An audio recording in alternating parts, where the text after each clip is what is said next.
¿Qué tal? Hoy estamos en el Pasaje Cervantes en compañía de un invitado muy especial.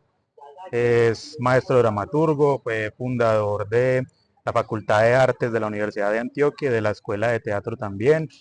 Ha sido director de innumerables obras de teatro y autor también de muchos textos sobre el tema. Yo creo que cualquier presentación se queda corta para el profesor Mario Yepes Londoño. Profe, bienvenido, muchas gracias por aceptar la invitación. Muchas gracias Santiago y Laura por esta invitación.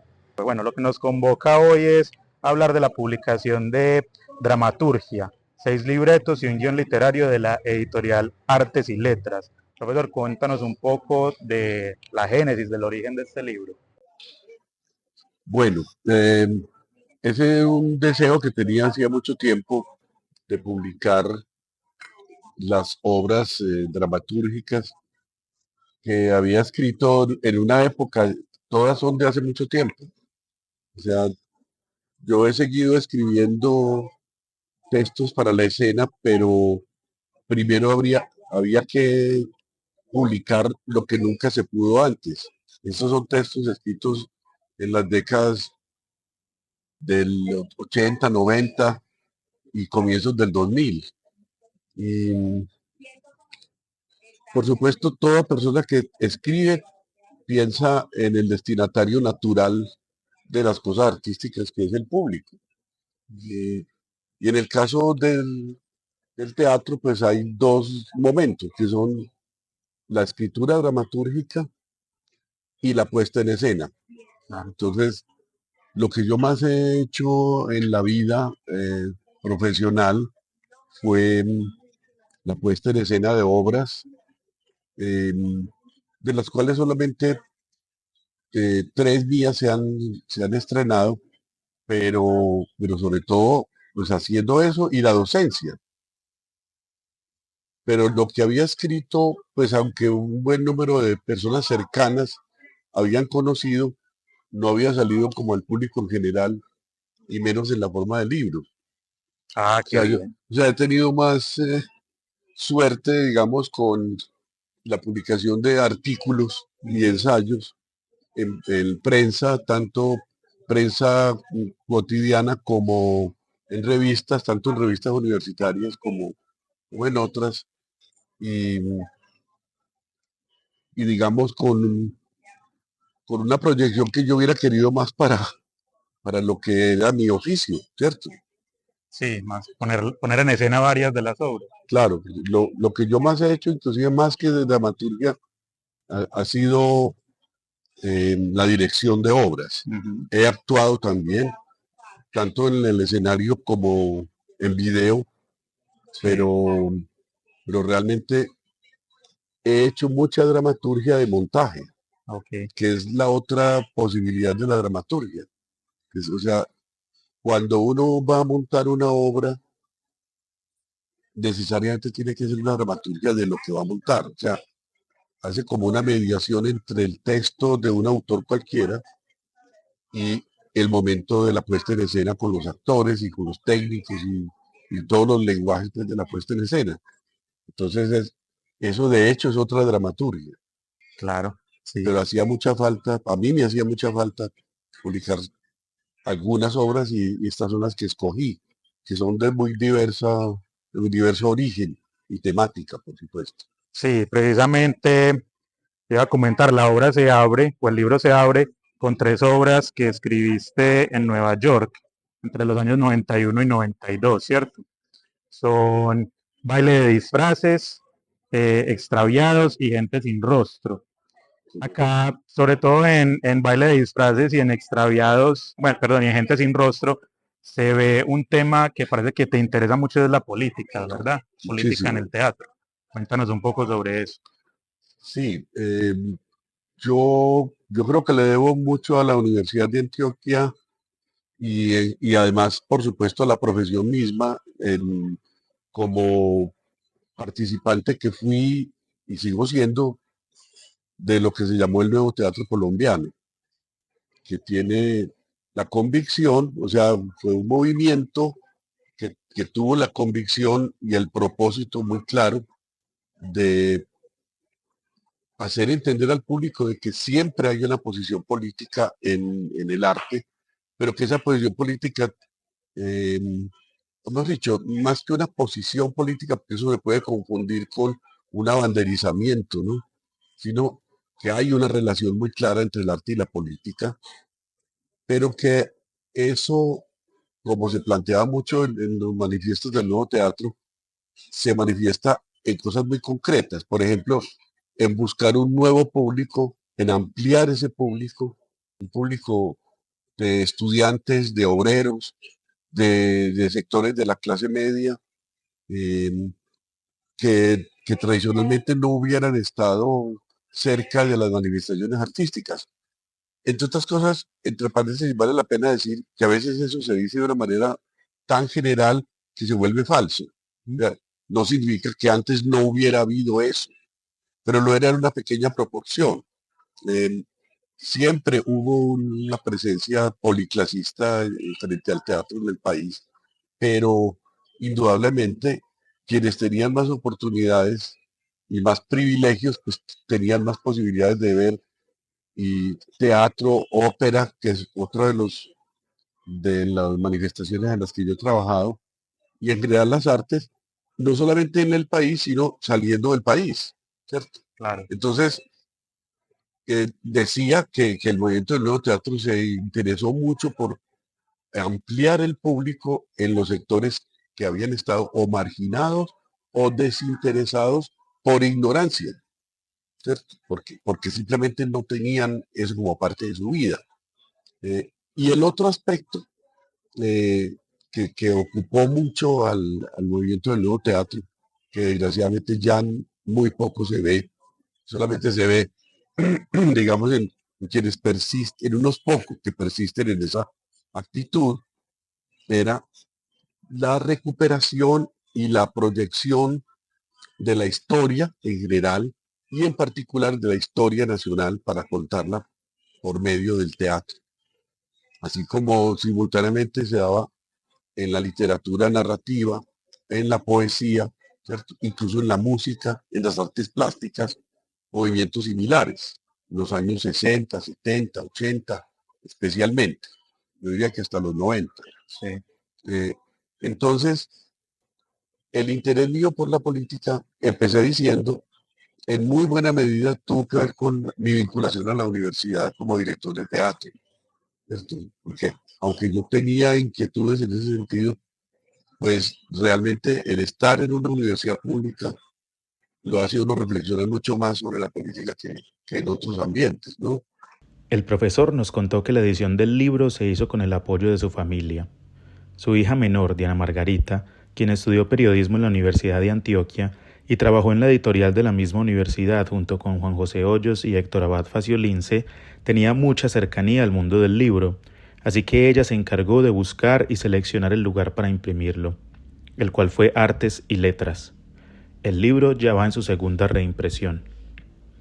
Además, María Antonia, hija de Diana Margarita y nieta del profesor, próxima a terminar medicina en la UDA, se encargó de todas las ilustraciones del libro. En la portada, por ejemplo, vemos el Teatro El Globo, conocido mundialmente por ser aquel en el que William Shakespeare puso en escena muchas de sus obras. María Antonia basó su diseño en uno de los planos originales del siglo XVII. Shakespeare es, además, un autor muy querido y estudiado por el profesor Mario, y al cual le quiso hacer un homenaje en su libro. Pero la portada es solo el comienzo del trabajo de su nieta.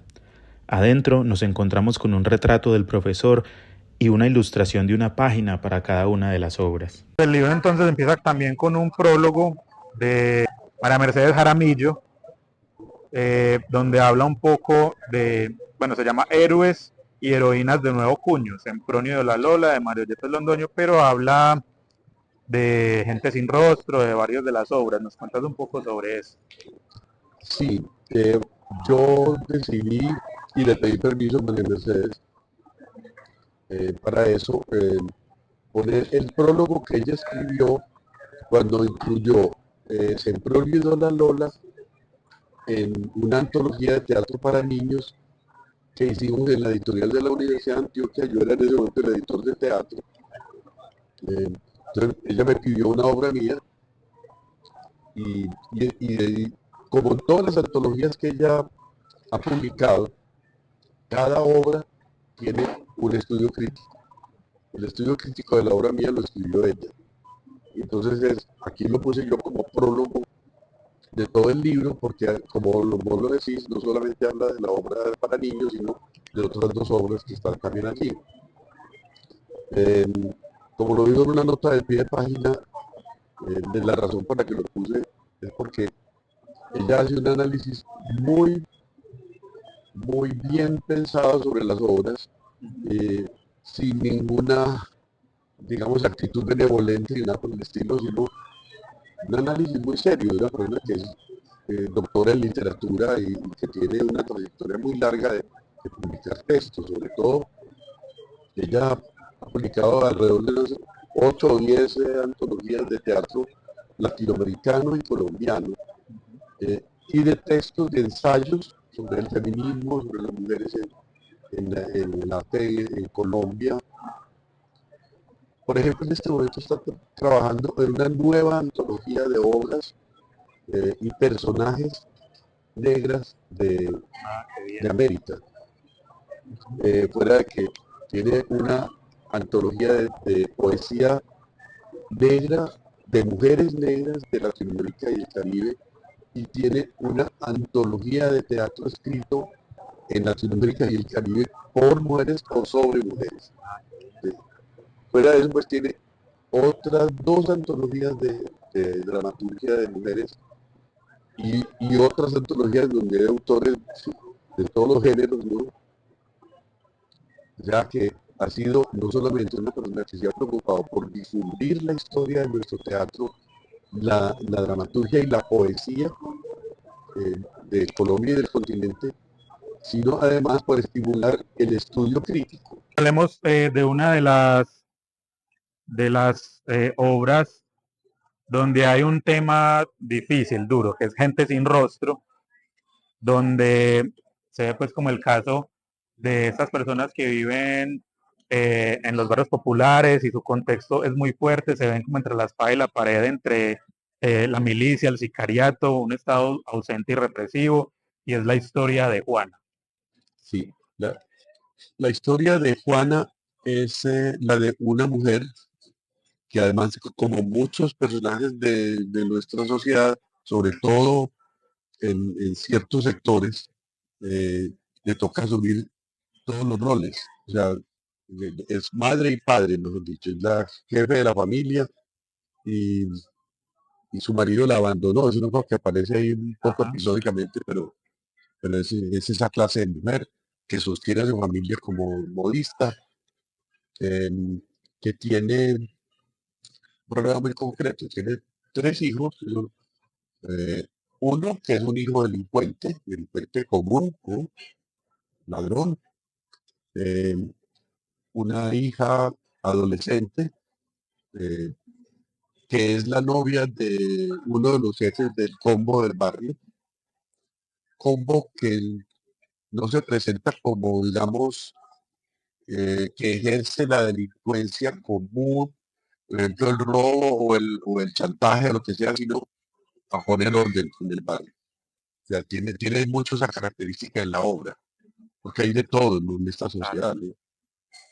Y Que dentro yo, de ellos también hay cierta división, ¿no? Porque tenemos a Jaime y a Pedro, uno que es más, digamos, más exacto, violento, y Jaime que es el que quiere como sí, poner más orden, enviar advertencias a ciertos personajes del barrio que se supone que ya no pueden vivir ahí, exacto. Y el otro es mucho más y el otro es agresivo, más ¿no? agresivo, ¿no? Sí, es que es muy importante en la dramaturgia esas confrontaciones, un tipo de personaje frente a otro que, que aunque tenga una función similar o igual, eh, tiene un carácter distinto, ¿cierto?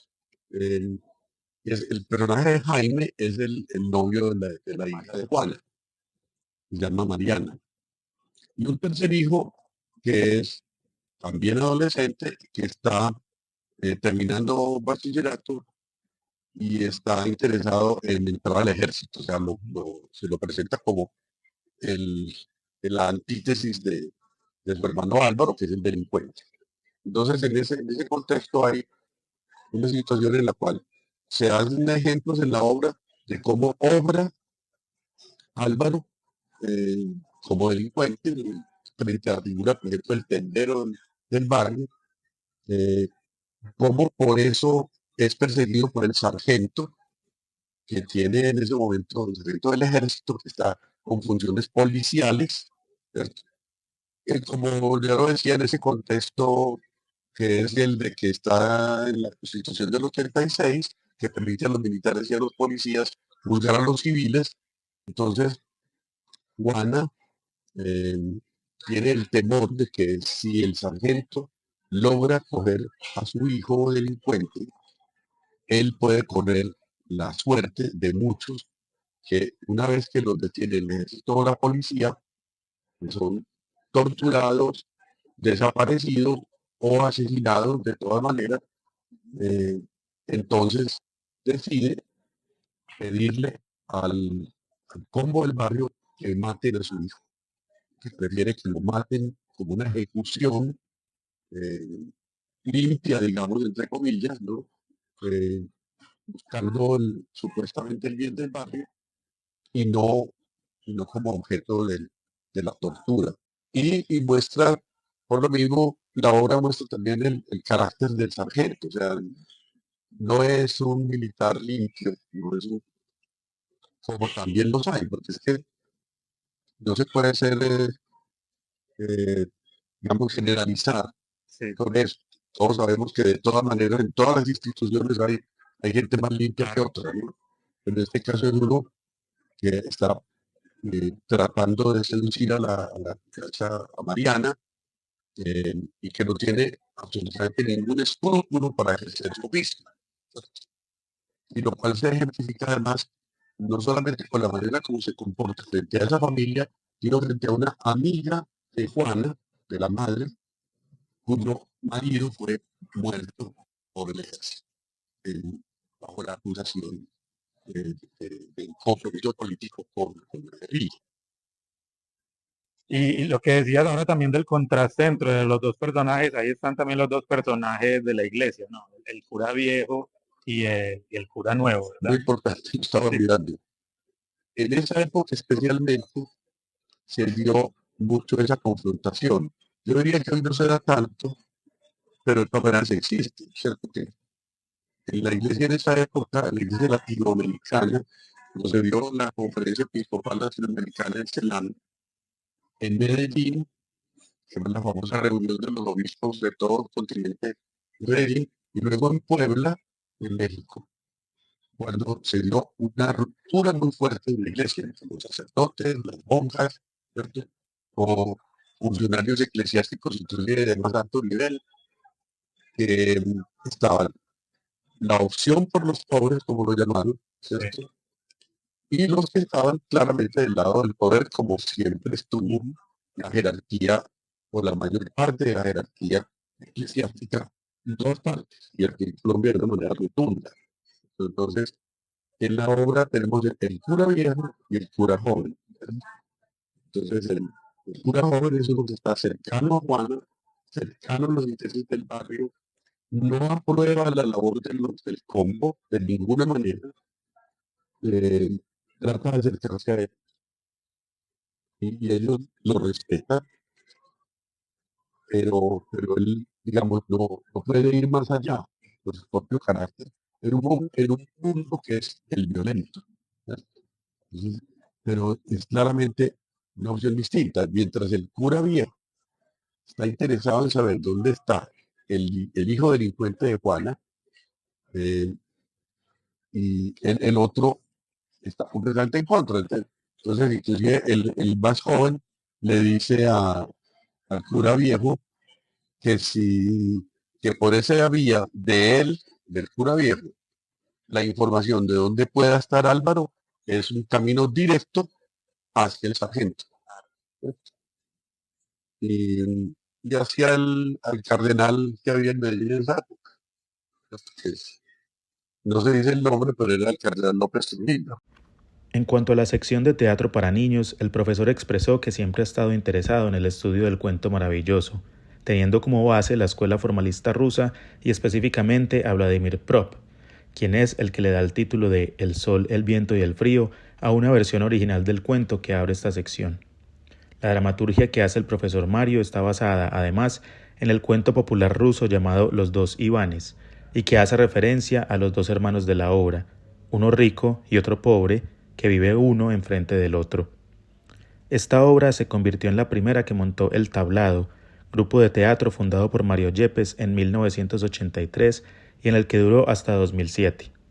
Era un grupo libre de ataduras académicas y que buscaba que sus miembros tuvieran la posibilidad de montar obras desde el principio de su formación, diferente a lo que pasaba en la Facultad de Artes. Esta obra se puso muchísimas veces en escena en el teatro de la que es hoy la Universidad Católica Luis Amigó, la cual acogió al Tablado desde sus inicios y durante más o menos 2 años.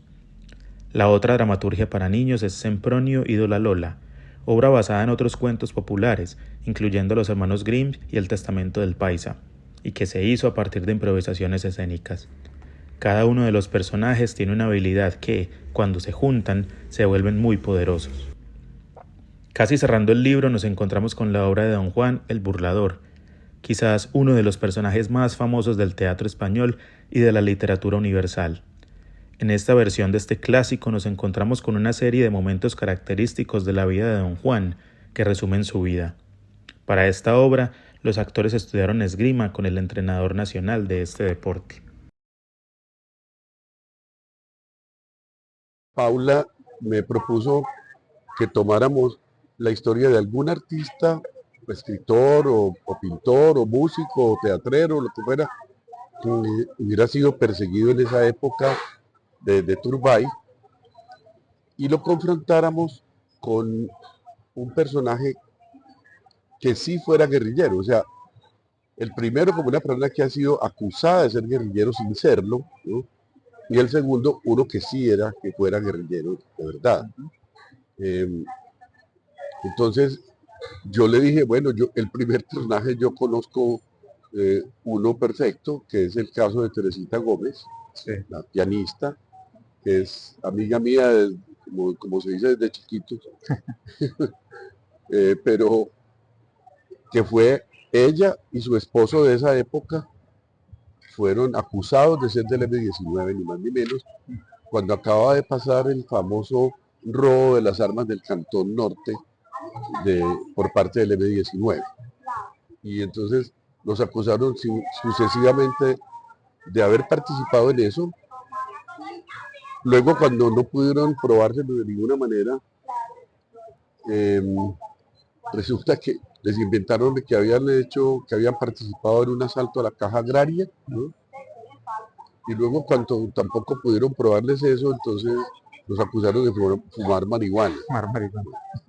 Entonces, resulta que ese caso lo conocimos muy bien, no solamente por ser amigos de Teresita, sino porque aunque ella vivía en Bogotá, había venido con Fernando Jaramillo, que era su esposo en esa época, a Medellín, y cuando intentaron detenerlos, bajando del Teatro Palo Tobón por la playa, dos tipos se les acercaron, eran dos detectives de civil, y les dijeron que ellos estaban acusados de ser parte de los que en el M-19 habían asaltado el Cantón Norte. O sea, absolutamente delirante, ¿cierto? Pues porque lo que ocurrió después de ese robo de armas fue que la orden era coger gente por cantidades y empezar a tirar sedazos, ¿no? A ver si lograban coger a los del M-19. Y si estuvieron retenidos, ¿cierto? Sí, sí, entonces les dijeron, ustedes tienen que ir mañana a la cuarta brigada, tienen que presentarse ante el juez militar, ¿cierto? Y los dejamos ir en este momento por la mañana, tienen que estar por la mañana en la cuarta brigada. Entonces ellos se fueron a la casa donde vivíamos nosotros, mi señora y yo, con las hijas, y nos contaron eso y nos dijeron, nosotros nos vamos a ir para Bogotá a ver si nos alejamos de esto. Entonces mi señora, que ya se había empezado a interesar mucho en el penal militar por la cantidad de gente de la universidad a la que estaban presionando y deteniendo y todo eso, entonces ella les dijo, no vayan a hacer eso. si los dejaron ir hoy fue para seguirlos. Entonces, no pueden de ninguna manera irse para Bogotá ni para ninguna parte. Yo los acompaño mañana a la cuarta brigada, ¿cierto? Como abogada. En todo caso, pues para no extenderme demasiado en eso, eso fue lo que ocurrió. Se presentaron allá, el juez militar los mandó a detener en la policía, en el F2, que quedaba en Belén, y ahí los tuvieron más de un mes en una celda de 2x1, ¿no? A los dos. Y lo que pasa es que cuando se dieron cuenta los militares y la policía de quién era Teresita Gómez, que ya en ese momento era una persona muy famosa, y Fernando Jaramillo era el director de una orquesta que había en esa época de salsa muy famosa que se llamaba Los Tupamaros, lo cual entonces se prestó para un chiste, ¿no? Y es que le dijeron, en uno de los interrogatorios, de manera que usted hizo parte pues, de ese asalto. Entonces él les dijo, pues ¿cómo iba a participar en ese asalto si la noche del 31 de diciembre, que fue cuando ocurrió el asalto, yo estaba con mi orquesta en el Palacio Presidencial tocando para el presidente? Entonces, sí, ¿cómo se llama su orquesta? Y yo, Los Tupamaros. Y yo, entonces usted es aliado de los Tupamaros. Me parece. Entonces, era increíble porque ese era el nivel de inteligencia absolutamente absurdo, ¿no? En todo caso, yo le conté eso a Paula, le dije, ese personaje podría ser Teresita. Entonces ella me dijo, el problema es que si vamos a poner un guerrillero y que haya una relación entre los dos, no la podemos poner a ella, porque con toda razón, ¿no? Claro. Se diga como confirmar la acusación, ¿no? En todo caso, entonces escogimos, después de leer bastante sobre el M-19, ella tenía mucha información porque había trabajado con Caracol Televisión y trabajaría mucho también después en los noticieros como directora técnica, ¿no? Entonces, leímos mucho sobre eso y en particular nos interesó el libro de Patricia Lara, que se llama Siembra vientos y recogerás tempestades, ¿no? Por eso la obra se llama Tormenta. Okay. Entonces, encontramos que un personaje muy bueno era el Turco Fallado, que era del Valle del Cauca, y sobre todo, muy brevemente tomamos de ese personaje la escena en la cual de niño ve matar a su padre, ¿cierto? En la violencia liberal conservadora. Entonces, después del razonamiento que había hecho Paula, decidimos que no sería una pianista, sino un pianista, y no un guerrillero, sino una guerrillera. Isabel. Entonces, la parte, digamos, más histórica, digamos, es la parte del pianista, porque empezamos la obra con el momento en el cual el bebé Teresita Gómez, la bebé Teresita Gómez es entregada por su madre a los porteros de Bellas Artes, ¿no? Cómo empieza a ver las clases y la empiezan a llamar a que entre. Exactamente. Como hay una pareja de italianos que existió realmente, y como la mamá no quería en absoluto que ella, que además la llamaba negra todo el tiempo y la hacía sentir muy marginada, ¿no? Y en cambio el papá sí estaba muy interesado en que la niña tuviera esa formación musical y todo eso. Todo eso está en la obra, pues. Y como ese personaje siempre está interesado es en el arte, nunca es un activista político, Nada. Pero aún así cae como en manos de lo que decías ahora, como esta especie de ignorancia, que ni siquiera sabían quiénes eran los artistas de la ciudad ni de Colombia. Eso, que inclusive a ellos los tuvieron detenidos, pues a Teresita y su marido, a pesar de que se formó una corriente de opinión impresionante en la prensa, en la televisión, en todas partes, ¿no? Para liberarlo.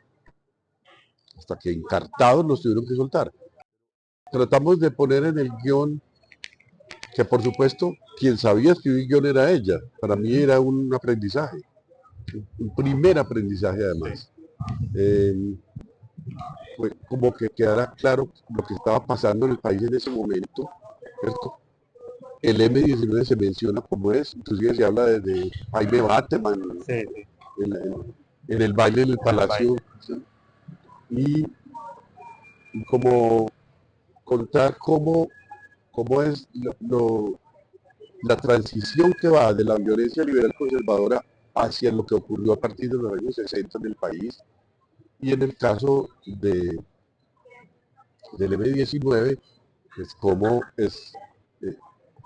se creó precisamente como una reacción al fraude electoral que hizo el gobierno de Carlos Lleras, ¿no? en el año 66, perdón, el año 70. Él estuvo presidente del 66 al 70 y cuando iba a entregar el poder hizo el fraude al general Rojas Pinilla.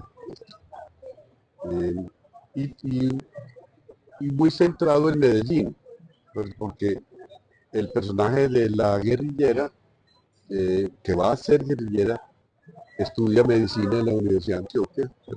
No se dice Universidad de Antioquia, pero es muy claro por el hospital y todo. El Café Metropol. El Café Metropol, el Versalles se menciona también. Y sí, lo que vos decías, que el pianista es una persona que está completamente consagrada a su trabajo y tiene discusiones con ella que son una parte que me parece importante de la obra, sobre ese problema de si el artista se debe involucrar o no en la controversia política y en la acción política, ¿cierto? Pero termina siendo involucrado a la fuerza. Es como el famoso dicho, si usted no se mete con la política se va a meter con usted, ¿cierto? Entonces se llega a presentar otras cosas, por ejemplo el momento en que que aparece Camilo Torres, luego se sabe la muerte de Camilo Torres, el asesinato de Camilo Torres. Todos esos acontecimientos de esa época y termina con la muerte de la guerrillera, como pasó con Fallada, como pasó con todos esos comandantes iniciales del M-19. Este es un ejemplo de baile de disfraces, donde se encuentran ese personaje que se llama José, que es el hombre que no tiene pasado ni futuro, y entonces busca en el presente enrolarse en el ejército de la guerra civil, una guerra civil del siglo XIX, y está ya con el grado de coronel. Es un trepador social, ¿cierto? Listo, Y el otro es Borda, que es el líder liberal, que es al mismo tiempo el líder de ese ejército, ¿no? Bueno, entonces Borda le dice a José, bueno, coronel, ¿en dónde estábamos? La guerra por otros medios, dijo usted. ¿Cuáles medios? Y usted parecía tan aficionado a la guerra. Aficionado a los tiros, no a la guerra. Quizá yo era demasiado joven por aquellos días. La guerra es sucia. Así que finalmente me cansé y le pedí a mi padre un traslado. ¿Hacia arriba? ¿Cuál rango? ¿Quién es su padre? Demasiadas preguntas otra vez. Hacia arriba, claro, y de la manera limpia. Invitado, no empujando. O sea, le está diciendo eso a José. Política, la posición más alta posible para dirigir los venideros tratados por el enemigo. Entre tanto, la guerra quedó en buenas manos, las de aquellos como tú, los que nada tienen que perder. Tú parecías demasiado ansioso por ser leal y por construir un futuro. Y su padre es, déjeme adivinar, el presidente. Ese es mi abuelo. Mi papá prefirió siempre el poder real, el banco de la familia. Ya veo. Me imagino que de esa manera uno nunca se preocupa por el futuro. Mi familia y mi clase son el pasado, el presente y el futuro de este país. Aunque para decirlo en honor a la verdad, somos todo eso juntamente con nuestros competidores. O dicho para que ustedes lo entiendan, el enemigo. Entonces conseguimos la abolición de la esclavitud, pero al mismo tiempo fueron traicionados todos los otros propósitos de nuestra lucha. Usted se ha tomado el duro trabajo de esta visita, solo para contarme que toda la sangre derramada fue para nada. Para nada. Apuesto que aquí tu hermosa asistente, se refiere a Rosa la capitana, la esclava negra que está en el ejército. Olvidaré la intención con la que lo dijiste y voy a contestar tu pregunta. Cuando llegué aquí, por detrás de ti, lo que llegó fue el futuro. Tu futuro. Únete a mí. La guerra es más limpia que un futuro en compañía suya. Para mí es el presente. Y para ti, créeme, el presente es una guerra concluida y todo lo que has conseguido es toda esa hojalata que llevas en el pecho. Te estoy ofreciendo oro. ¿Por qué tan generoso? Veámoslo de este modo, vas a pelear por ello. Y duro, como estás acostumbrado a hacerlo. No le comprendo, haciendo que Te lo explicaré en el momento propicio. Por ahora, ¿por qué no vienes a mi casa este sábado? Usted también, capitana. Tendremos un baile de disfraces. Quiero presentarnos a ustedes dos, a mi familia y a mí. También estuvimos en la presentación del libro en la Biblioteca Carlos Gaviria Díaz de la UDA. Allí le preguntamos su opinión sobre la censura en el teatro. El que está hablando es el personaje, no el autor, ¿cierto? Puede que sea la voz del autor también, pero eso tiene que quedar muy claro en la obra. Cuando usted lee una obra, una novela, un cuento, una pieza de teatro o ve una película, usted ve claramente qué es lo que se está planteando en el contexto global de la obra, no en un punto particular solamente, sino en toda la globalidad de la producción de sentido, ¿cierto? Entonces, digamos, si Laurencia les grita en ese maravilloso discurso de Laurencia a los ciudadanos de Fuenteovejuna, está reclamándoles a los hombres que no actúan frente a la violación de las mujeres de la aldea de Fuenteovejuna. Les está reclamando por qué no actúan, les dice maricones, ¿no? Que además en el contexto de la época tiene mucho más sentido, en un sentido que hoy no tiene, ¿cierto? O sea, como insulto para quien tiene un pensamiento, digamos, medianamente progresista, no tiene el mismo sentido que tuvo durante siglos, ¿cierto? Que no es necesariamente un insulto. Eso es tonto. O lo otro, lo de no poder emplear la palabra negritos. Se parece a las mismas bobadas como lo de no poder decir el verbo ponerse, no el verbo colocar. Esa clase de bobada de la academia de la calle, pues, no puede llamarse, para mí no puede llamarse sino bobada. Además nos contó sobre algunas censuras que ha sufrido su obra. Aquí en la universidad sobre todo. En el medio universitario, ¿no?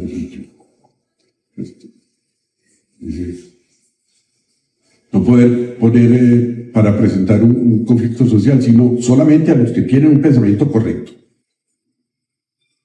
Lo que les decía ahora, que la obra no está incitando a la revolución, ni a eso ni a otras cosas, ¿cierto? Es que la revolución no se va a producir aquí, no solamente no en el escenario, sino en la universidad. Contrariamente a la tontería de muchos gritos que se dan en la universidad. La revolución es una cosa muy seria. Muy seria. Eso no es una consigna solamente. No es un capricho. Esto no es una cosa que se le ocurrió a alguien envalentonado. Es todo un proceso social que no se da porque sí, así, de pronto, mágicamente. Unos episodios que ocurrieron cuando montamos la primera vez Abelardo y Eloísa. La obra pues, es obviamente sobre los personajes de la Edad Media, sobre el filósofo Abelardo y su esposa Eloísa. Entonces, digamos, la gente que cree que en el arte las cosas se hacen de una manera absolutamente realista, ¿cierto? Entonces, a nosotros nos impidieron presentar la obra primero en el Teatro Metropolitano, ¿cierto?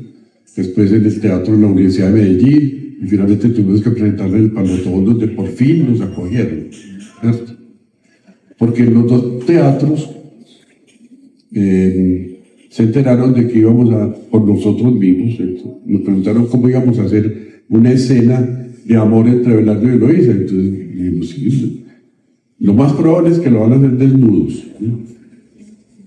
¿Cómo? Eso no se puede hacer. Entonces, hay todo un relato de eso que yo entonces ya lo voy a publicar. Yo, en el libro que pienso hacer de artículos y ensayos, pienso poner la historia de dos censuras. Esa historia de esa censura y la historia de la censura que obtuve aquí mismo, en la Universidad de Antioquia.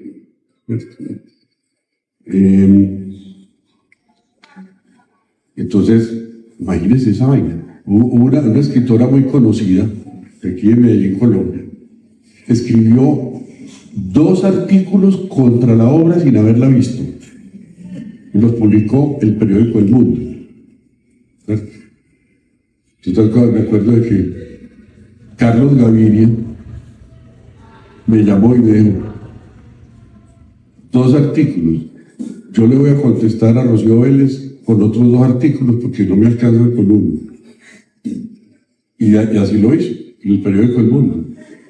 Esa polémica fue publicada toda, a ese momento. Increíble. Pero entonces decía, esa escritora basó toda su argumentación en que ella creía que de verdad se estaba fornicando en el escenario. Yo le tuve que contestar, cuando por fin le contesté, en un artículo que el periódico no quiso publicar, pero que lo publicó finalmente en la revista Un Aula, la revista de Sociología de Un Aula, de la Universidad Autónoma. Decía, usted, le preguntaba a doña Rocío, ¿usted de verdad cree sinceramente que se estaba haciendo el amor realmente en el escenario? Ya le había contestado otra gente, un columnista del Mundo le había contestado, una coreografía muy bien realizada, pero para ella eso era el colmo, o sea, no era posible que se hiciera eso. Pero no solamente para ella, sino para una universidad liberal, supuestamente, como la de Medellín, apoyada por Alberto Aguirre, además. Increíblemente. Aquí, digamos, en este momento ya las cosas son muy distintas. Es más, nosotros, ese montaje fue en el 87. Cuando volvimos a presentarla en el 91, 4 años después, a nadie le importó, ni nadie dijo una sola palabra sobre eso. Y en el Metropolitano, en el 2003, cuando la volvimos a montar, en buena medida por la intervención que hizo Raúl ante la directora del teatro, no solamente nos acogieron para presentar la obra, sino que nos acogieron sin cobrarnos un centavo en una temporada como de 15 días. O sea, había radicalmente cambiado la política del teatro. Pero aquí ha pasado de todo. Y no solamente en Medellín, en el país. Este país ha pasado de todo en el teatro. A Gilberto Martínez una vez le allanaron la sede que tenía aquí cerca del Hospital de San Vicente. Porque supuestamente era un lugar donde la guerrilla estaba acumulando fusiles. Y fueron allá y se dieron cuenta de que eran fusiles de utilería. Obviamente. Que no disparaban nada, pues. Pero lo allanaron y se llevaron a unos actores presos hasta el día siguiente. Lo mismo le pasó al Teatro La Candelaria en Bogotá, lo mismo le pasó al Teatro Experimental de Cali. O sea que es de lado y lado. Y a veces la falsa izquierda copia a la derecha y hace las mismas cosas censurables de la extrema derecha. Eso aquí lo conocemos muy bien. Profe, ¿dónde podemos conseguir el libro? Bueno, Decías ya, que ya ya está. se agotó la primera tirada, o todavía está Sí, por ahí. pero la mayor parte de eso se agotó en donaciones. Sí, sí, claro. Pero en este momento ya se está vendiendo Carrusel, Next Libris, me parece. Libris, ¿cierto? En la otra librería que era el